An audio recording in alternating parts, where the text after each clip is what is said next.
Professor Bloomfield. Yeah. From the drawing board to the assembly line, it's how the ordinary is actually extraordinary. Today on Some Assembly Required, bowling balls, jelly beans, and toilets.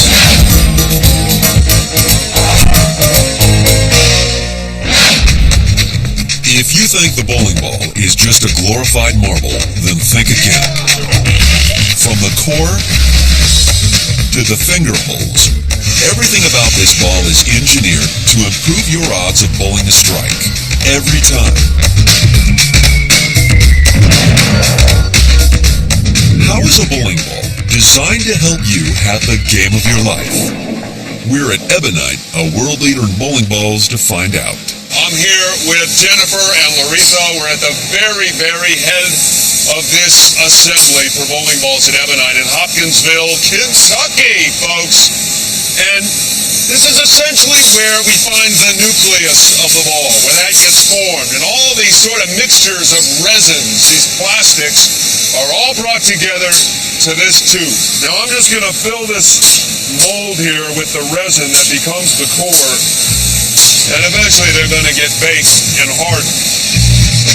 Once solidified, this resin becomes the center or core of the ball. Yeah, this is the core. There are nearly 24 core shapes in the Ebonite stockroom, and it's the shape of each one that defines how the ball's going to roll. Hey, Billy, can I have one of those cores? So, this is the beginning of the ball.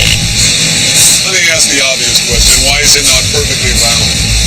Well, to answer that question, we first got to look at the idea of mass. Even though the bowling ball is classified by weight, the real issue isn't how gravity pulls on it, but how hard it is to shake and twist as it goes down the lane. Some balls, like house balls, have a perfectly round core inside, and therefore a perfectly symmetrical axis. Those balls roll exactly as you'd expect every time. But balls with asymmetrical cores twist more readily in one direction than another. So these balls don't roll down the lane, they actually wobble. It gives it essentially power steering. So you're creating an imbalance. An imperfect ball allows the player more control. Right, it's a perfectly imperfect ball. To take advantage of this power steering, it's crucial to know how that core is positioned inside the ball and which way it will ultimately spin. Ah, a fresh basket of cores.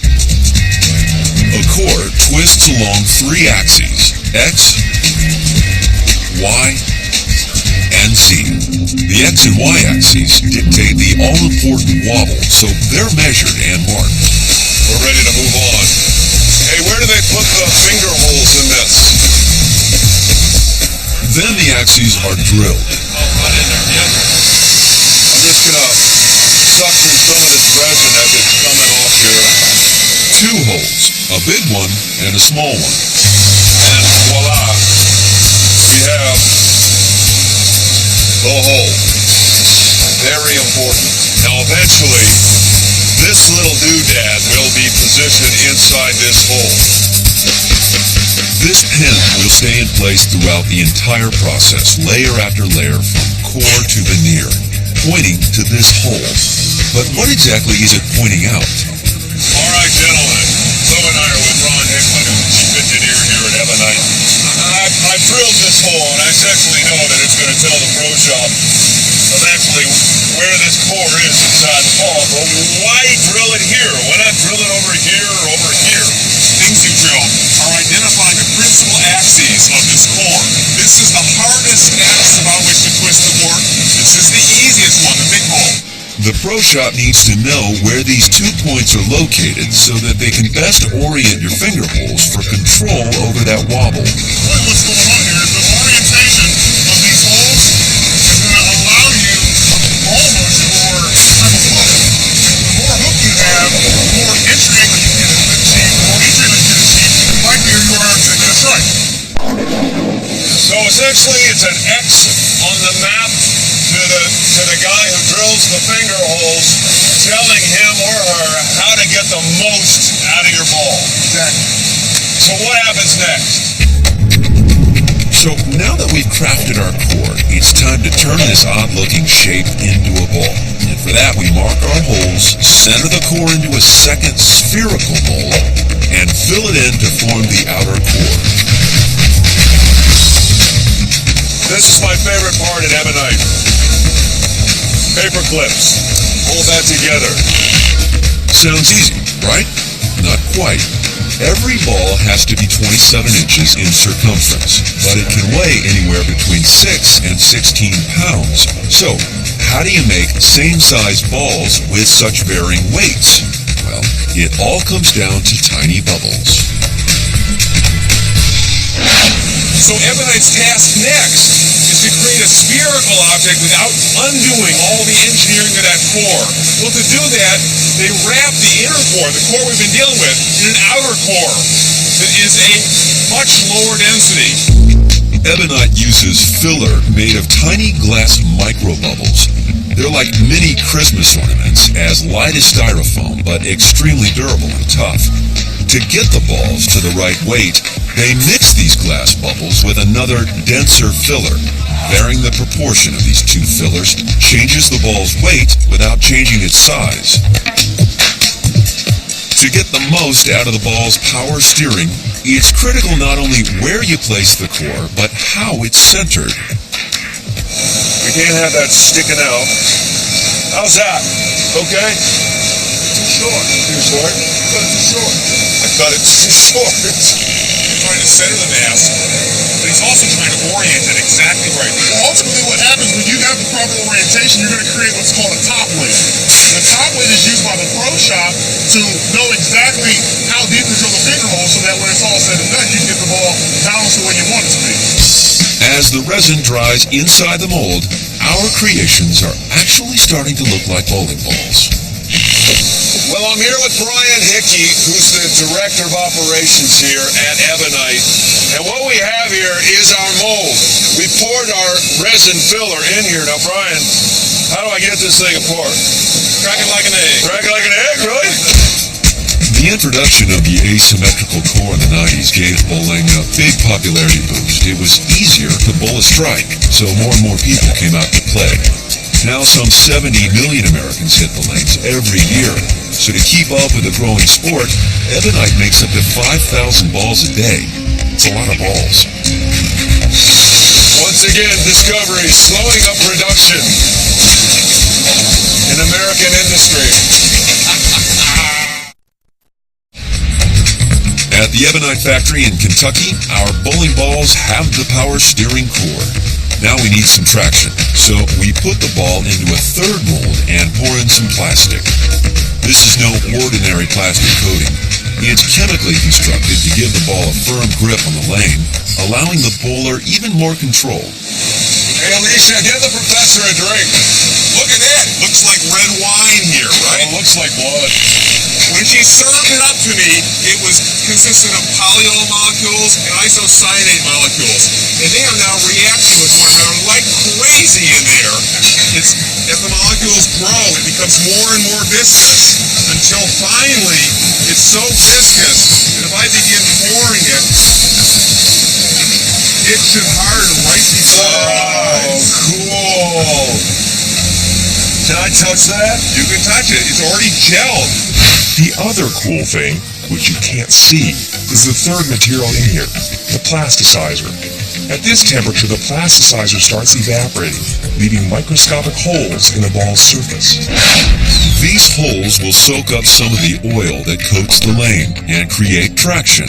Traction allows the ball to change rotation onto its preferred axis and hook so that it hits the pins from the side. This side area, known as the pocket, is key because it gives the best angle for strike after strike after strike.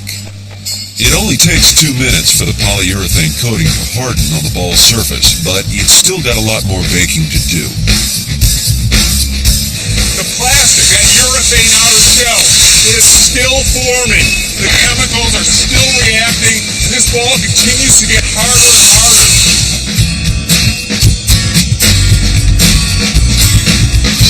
In the oven, the veneer cooks and the plasticizer continues evaporating to achieve the right porosity. In this case, the more porous it is, the better the performance. The balls pass from the piping hot oven right into the fridge.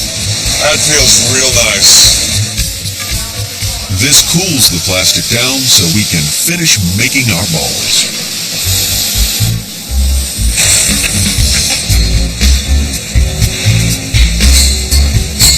The exposed pin heads are now the markings that the pro shop will look for when they drill the finger holes.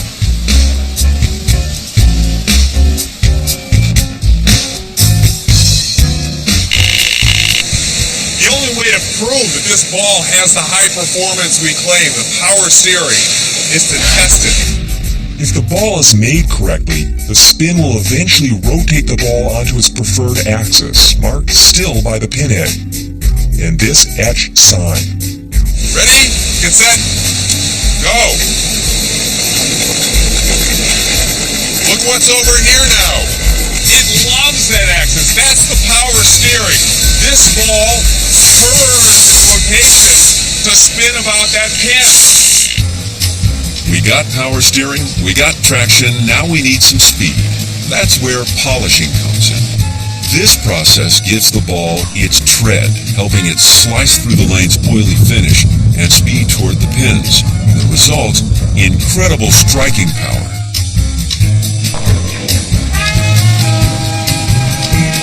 To polish the ball, we first smooth over any rough patches.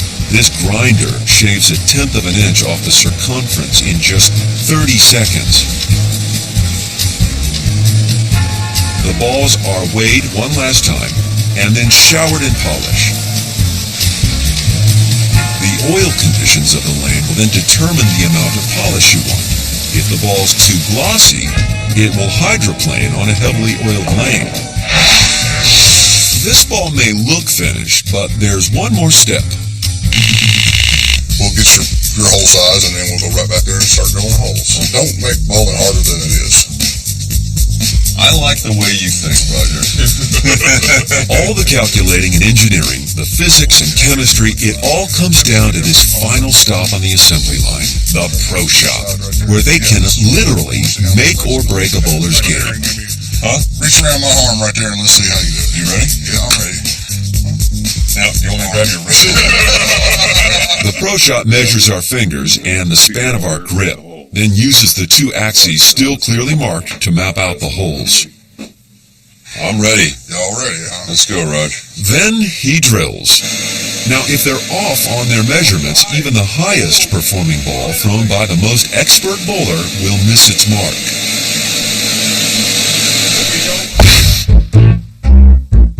Every model of every Ebonite ball goes down these lanes to answer the very critical question. Will this ball do what it's designed to do? This is kind of really where the rubber meets the road. So how do these guys measure and analyze their balls? They use telemetry. What we have is a tracking system here. What it does, it uses video to actually record the ball going down the lane. Recorded and analyzed against the expectations of that particular ball.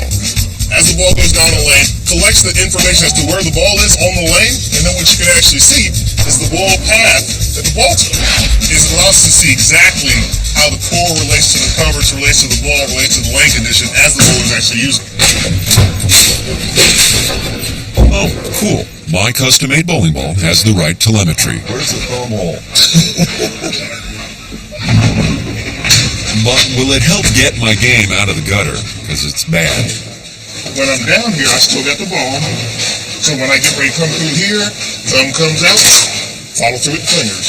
You just open up a whole new Follow world through the fingers, and then you're able to guide. Wow. I'm learning here that the right ball still won't strike if it's in the wrong hands. But with some really good coaching, it all starts coming together. Jerk? Yeah. You're going to do all this? Yeah. It's got to be clean, come out of it first. All right. And eventually, well, it's not a perfect game. But I am very proud. And I'm going to enjoy this moment because it's the last time it's ever going to happen. This could be the most highly engineered product on the face of the planet. Fairfield, California is home to the world-renowned Jelly Belly. What makes a Jelly Belly more than an ordinary jelly bean are gourmet flavors that amazingly taste just like the real thing. So, how do they pack so much flavor into this? Pina colada, strawberry, whatever your taste, it all starts with a simple test. At Jelly Belly, the first step in composing a flavor is pretty low-tech. Humans and their taste buds and noses sample various flavors and pick the one they like. This is what you might call molecular gastronomy. Every flavor you've ever tasted tastes that way because of specific molecules it contains. Lemons, they smell like lemons largely because of a molecule called limonene, and they taste tart because of 3 other molecules, citric acid and vitamins A and C. Pear starts with butyl acetate, cotton candy with methylphenol, and coconut with gamma-octalactone. Once the staff settles on the flavor of choice, then the process moves on to a gas chromatograph. It analyzes the flavor's chemical composition and generates a recipe. These ingredients form the recipes that eventually produce Jelly Bellies in the billions. So, who's the man behind the bean? His name is Herm Roland. Herm, you're CEO of Jelly Belly. Yeah. You're a force of nature. When you walk in the room, you can just feel your energy. Do you ever walk in here and just say, make me banana cream pie and I want it by the end of the week? No, I wouldn't do that. But you have how many flavors? Well, there's 50 official, but we probably make 100 altogether with all the different seasonal flavors. They even make a few flavors that are, well, disgusting. You don't really eat this, do you? Oh, sure, eat it. It's good. It's right on. Isn't it right on?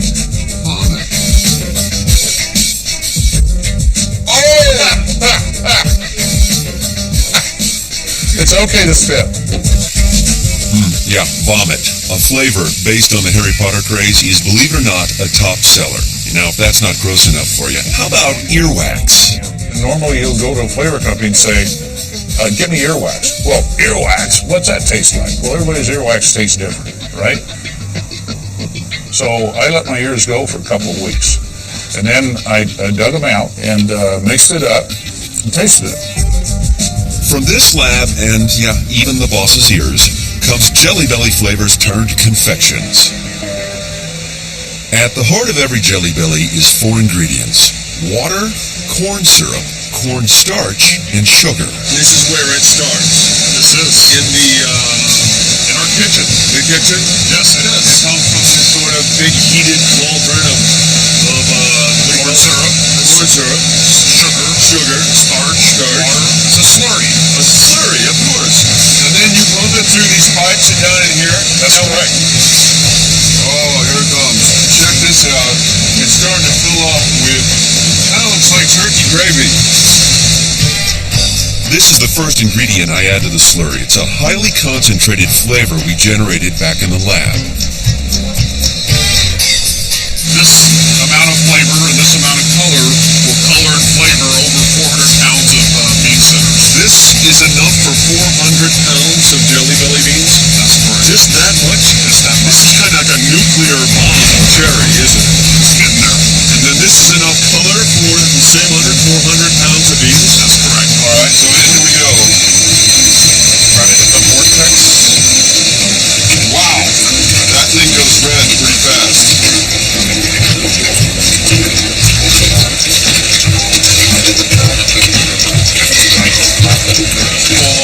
Fire off the switch and let it head down to be deposited in our mold. So we're going to send this downstairs? Yes, we are.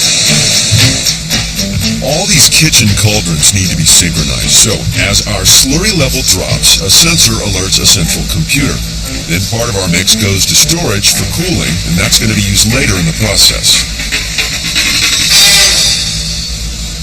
This is where you can see the Jelly Belly bean taking shape for the first time. It is injected into these molds made of cornstarch. So why do they use cornstarch? Well, it's porous, and that soaks up moisture to help speed up the drying. Here, everything moves fast. These injectors here spit out bean centers at the rate of more than 35,000 a minute. There are 2 of these machines cranking out more than 4 million beans an hour. You look mesmerized, Lou. Kind of like watching the ocean. Here's my question for you, Captain. The bean is pounded on the top and pounded on the sides. Now, why doesn't gravity just flatten the bean and push it down like it is? Because of surface tension. The surface of any liquid acts like an elastic membrane. When gravity tries to flatten the beam's surface stretches, and surface tension fights back, rounding the top of the beam, like this water balloon. Rounded just right, the Jelly Bellies are poured down a conveyor belt, sent through a steam oven, like a Jelly Belly sauna. It heats them up to 80 degrees and prepares them for the next step. Take a look at this. This is the center of a Jelly Belly bean, and right now it is more jelly than bean as compared to this, the finished product of the same flavor. It's about 40% bigger, just like you or me. You add a little sugar, and you get better. 2 scoops. Shake it on there. Yeah. In this process called engrossing, they add 4 layers of sugar. That's going to make our bean 40% bigger. Oh, look at that. Loads and loads of carbohydrate goodness. Now come down to the other end. This whole process is done by hand. There are no machines tracking the color or the amounts of sugar. It's just a bean maker and his beans. Now this candy's been running for long enough already, and the sugar packs on the center itself. So it's time to add another layer of sugar. Yes. One thing they are not in short supply of here at Jelly Belly is this white stuff, sugar. They'll go through one of these big giant canisters of sugar in 20 minutes. We're going to have to pick up the pace a little bit. Driving me like cattle here. Well, once it starts running real rough, take a look for that and get the sugar on there. Okay. I'm going to come down here and put another scoop in real quick. I need to catch it back up to speed. I'm pulling this thing behind. I'm slowing it down. Now watch the pro do it. We've got to give these beans an even coat and make sure they don't stick together. That's what the movement does. But only if the sugar and syrup are added at a perfectly timed interval. Now Barry knows by the sound of the beans that I am way behind. This is what happens when you don't put sugar on fast enough. Like what I was just doing? When you're taking your time, you can't take too much time while you're making it. We're here at the Jelly Belly factory in Fairfield, California, and we created the cores for the Jelly Belly batch, and we put them on a strict diet of pure sugar. Now it's time for a heavy dose of flavor. Okay, so now when the candy's dried up, so we're going to put a wetting on it. Wetting. This is syrup and coloring. Syrup and coloring? Basically looks like milk. Ordinary jelly beans have flavoring only on the outside, not Jelly Bellies. Their intense flavor is on the inside as well as the outside, which makes them unique. Okay, more wetting, more sugar. These beans are growing fast. So 4 times we gotta add the syrup and the coloring, and then more sugar, and so on, and so on.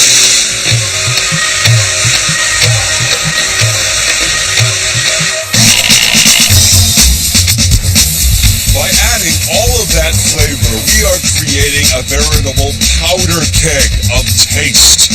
All of that flavor is encased inside this Jelly Belly bean within this soft shell of the candy. What releases it is biting into it, thus creating the Jelly Belly experience on the taste bud. That is a really pedestrian way of explaining the science of flavor. Forgive me, Lou, but what's really happening?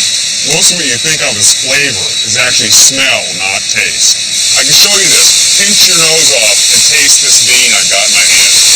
All right, There you go. Got it? Ready? yeah, Taste it. yeah. What is it? I have no idea what that is. Now open your nose. Oh, coconut. That's it, right? When a person chews, flavor is unlocked and those molecules hit the olfactory system and create nerve impulses that head to your brain and bam, you taste the flavor. So how do you keep the flavor in one bean from jumping into the bean next to it? They have to keep the little volatile flavor molecules inside each bean until you bite into it. Jelly bellies will just shell around each bean to keep those flavor molecules in place.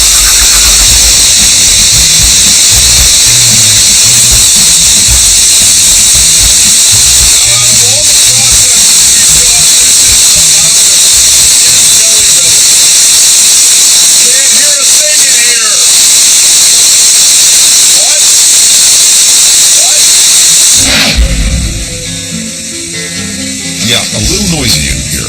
At this point, we're adding 10 layers of color glaze, which lock in the flavor and form the shell.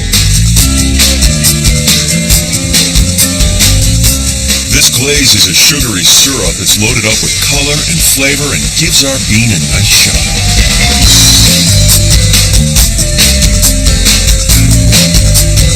Amidst all this deafening noise, our beans are getting buffed, kind of like a rock in a rock polisher.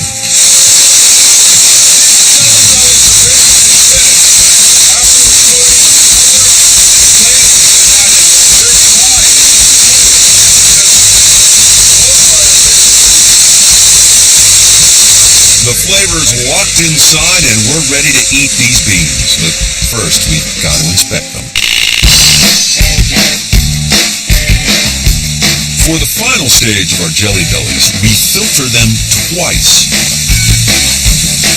These cylinders are like giant sieves, and only the perfectly sized jelly bellies get through. The ones that are too small or too big get trapped. They reject about 1,000 pounds of beans every day here, and the ones that don't measure up are packaged and sold as, what else? Belly flops. After all this, some bellies manage to make it through because they're too long or too thin or just determined. They all look alike. That's a bad bean. This bean tried to make a break for it. The good ones are bagged, boxed, and shipped at a rate of 100,000 pounds a day. What started out as a gooey slurry loaded with volatile flavors was molded, bathed, and smothered in layers of sweetness. Encased in a soft but tasty shell, it's now a fat and firm treat ready to eat. Packed with flavor like no other bean out there. Few of us recognize the skill and labor necessary to produce this humble, trusty device, the toilet. It is both art engineering and art. But in order for one of these to be sold to you, it must comply and meet some pretty strict standards in terms of the amount of water it uses. And that is an ongoing challenge. How is it that pure physics can wash away a bowl full of waste? To find the very first toilets, you'd have to go back thousands and thousands of years.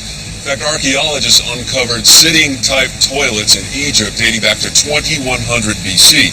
But it wasn't until 1775 that the first patent was issued for a flushing toilet to Alexander Cummings. As you can tell by the fully stocked shelves here at the Kohler Company, we've come a long way from, well, water closets and chamber pots. It's a fast-paced process that the folks here at Kohler have perfected. Here at the plant in, where else, Kohler, Wisconsin, they crank out thousands of toilets. Few people would ever see it this way, but when you visit the John, you're actually sitting on a finely honed sculpture, one that's made of 4 different materials. The main ingredient is called slip. It's a combination of clays and minerals, and when it undergoes intense heat, slip becomes ceramic and gives a toilet its solid structure. Just on a little bike ride down here in the bowels of Kohler, the basement. It's down here where they pump all that slip, and they test it. They test it some 35 times a day to make sure the recipe for that slip is just the way they want it. Nice and perfect. So what's in this stuff anyway? I mean, I know it's kind of a clay-like liquid substance, but what are the ingredients? Actually, there are 4 key ingredients. Slip is made up of 2 different types of clay, flint, a type of quartz, and feldspar, a substance that helps fuse the materials together in the kiln's intense heat. That's what helps make toilets so rock solid. Finally, water is added to the mix. They age the slip for 3 days, then they pour the whole mixture into toilet molds. This is where Kohler makes all of its molds. The workers here are pouring plaster, and the pace is frenetic. What? Yeah, sure. Oh man, okay. So this is coming out of here at about 12 gallons per minute. I gotta work the plaster. You gotta work fast. Well, here we go. Okay, I gotta go work. Lou's creating the various pieces that make up our master mold. Now that the plaster is hardened, the parts are assembled. Lou, why use plaster? I mean, this is another delicate material here. Why not use metal or, a steel mold or a plastic mold? That seems like it would just hold up better over the long run. The slip dries not in the air, it dries into the mold. In this case, plaster is absorbent like a sponge. The slip is going to dry right into the mold, and the plaster, and harden. They'll pour out the slip in the middle and leave a hollow shell of ceramic.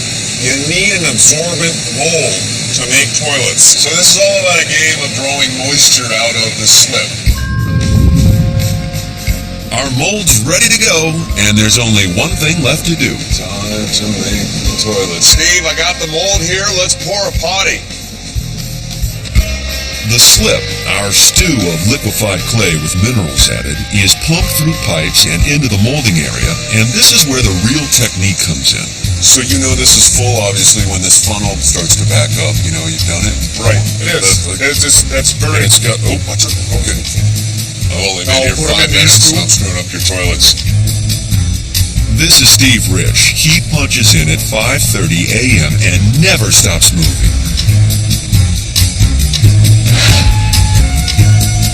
Steve's been at it for 20 years, hand-making toilets, sinks, and urinals. So at any one time, you've got 4 or 5 processes going on at the same time. You've got toilets being poured, you've got lids being made, you've got these stands being made, you've got drainage happening. You're like a chef making a 5-course meal here, except it's a toilet.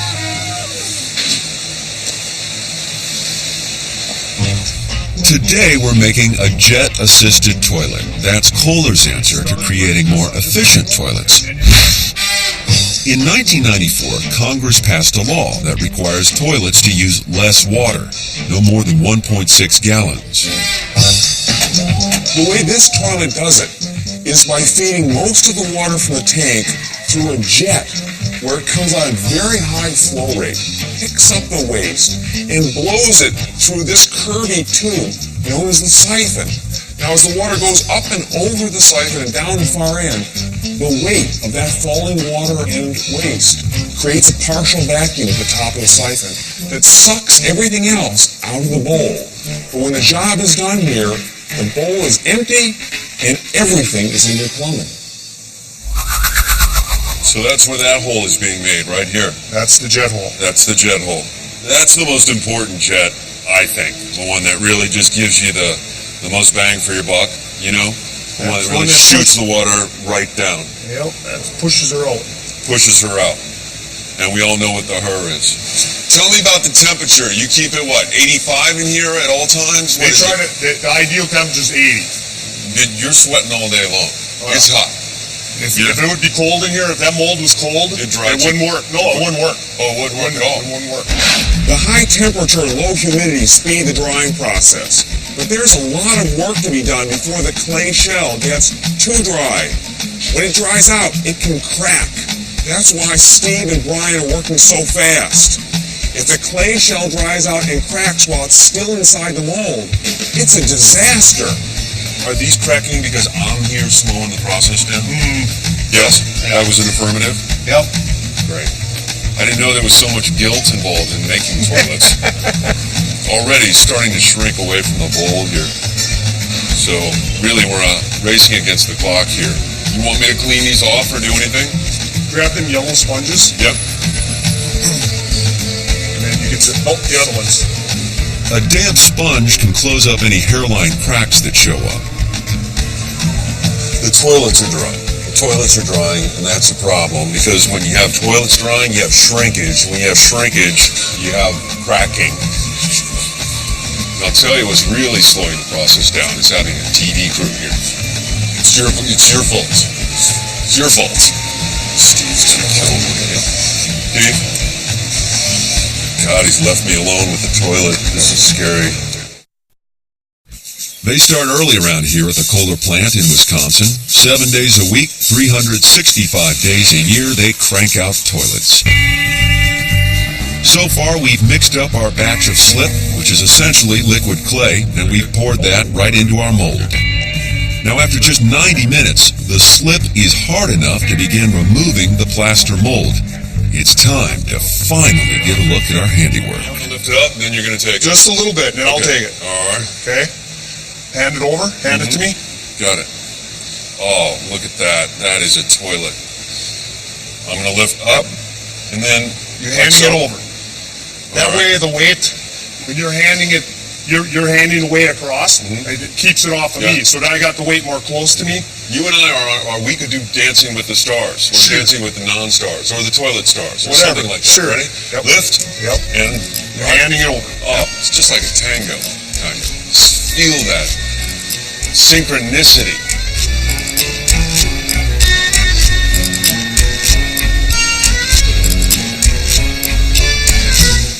I mean, obviously you'd use them right side up, but they look great. Yep.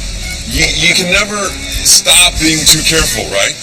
Even at every stage, they're still soft, they're still very breakable. Breakable, not really breakable here, but denting. Our next step, turn these toilets into rock-hard ceramics. This is the dryer here at Kohler. The wear will spend 16 hours in this heated tunnel, 124 degrees, and its water content will drop from 15% to about 0.5%.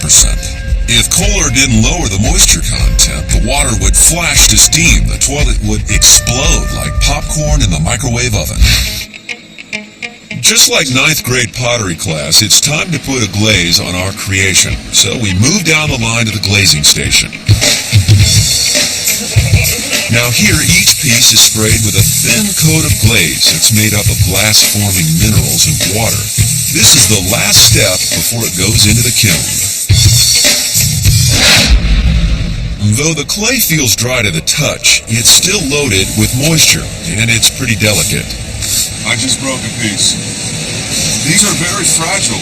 Is there a break it, you bought it policy here? Yep. That's really my first break since I've been here. Right after you said you're hired, did you notice that? Then it broke, so yep. See, I already started to relax into my new job. You bring it off the edge and put one hand under, lay it down, grab the back end. So I'm pulling it forward, then I'm going to tip it this way. So when I pull this forward... What? Another... They make more. I feel really bad about this, but I've seen how hard it is to make a toilet from beginning to end, and now I feel really bad. So basically I just bought a toilet too. A sink, a toilet, I've nearly destroyed an entire bathroom. Only bring one toilet. And then From here, everything rolls through a 380-foot long kiln. And it is hot in there. The temperatures are more than 2,100 degrees Fahrenheit. So it takes about 43 hours for the wear to get from one end of the kiln right here all the way down to the other end. Now, These kilns were built in 1928, and they've been running 24/7. It's during this journey through the kiln that our slip turns into a ceramic and the glaze turns into glass. Here's what happens. The intense heat of a kiln causes atoms to share electrons, creating incredibly stiff and strong bonds that can't bend without breaking. That's when the toilet becomes a single solid, a ceramic. 2 days after these pieces were first poured, the makings of a bathroom emerged from the kiln. Wow! Glistening, piping hot, and ready to be tested. Fresh from the oven, new urinals. Beautiful. Finished product. Here's our toilet. Glazed. Fired. Now practically glass.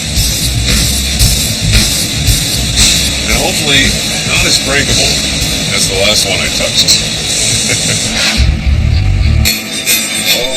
It's back on the bike for the long trip to Kohler's equivalent of Area 51, the top secret testing zone. Andy Weaverding runs this laboratory for the most part, right, Andy? And behind us is 4 models of Kohler toilets, where you're going to sort of put them through their paces, as it were. Now, what happens, Andy, when you start getting into other more bulky media, as you call it? Let's just call it what it is, a dookie. When you get a big dookie in there. Yep. How do you simulate that? I'll grab this stuff over here. This is about as realistic as you get. Now, we should add, these are actual dried condoms filled with Soybean paste. So, this is as close to the real thing as you get, basically. So we got a bucket of dookies. We're going to dump these in. One at a time. Okay, but total, how many would go into the bowl for the test? 20. 20. Up to 20. Up to 20. Right. Well, that was one hungry person. 14, 15. We're getting into gas station bathroom territory here. 18. That's Bigfoot. 20. That's who did this in here. By any standard, that's pretty excessive. That's very excessive. I handled that like a breeze.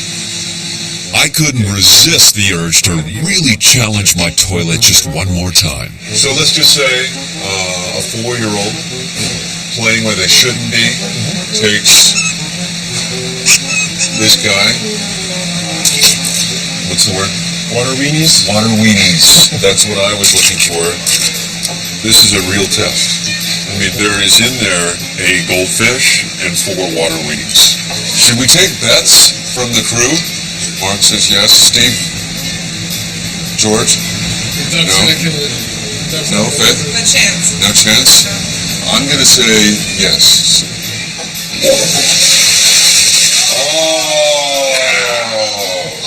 George and Faith, walk home.